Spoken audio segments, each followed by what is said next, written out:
برای توی کوچه رقصیدن، برای ترسیدن به وقت بوسیدن، برای خواهرم، خواهرت، خواهرامون، برای تغییر مغزها که پوسیدن، برای شرمندگی، برای بیپولی، برای حسرت یک زندگی معمولی، برای کودک زباله‌گرد و آرزوهاش، برای این اقتصاد دستوری، برای این هوای آلوده، برای ولیعصر و درختای فرسوده، برای پیروز و احتمال انقراضش، برای سگهای بیگناه ممنوعه، برای گریه های بیوقفه، برای تصویر تکرار این لحظه، برای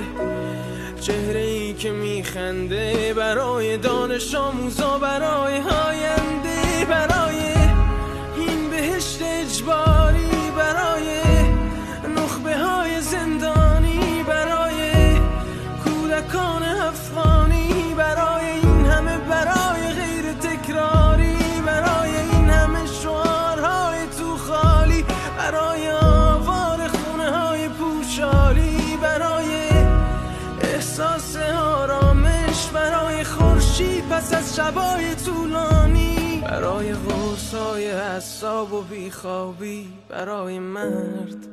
میهن آبادی، برای دختری که آرزو داشت پسر بود، برای زن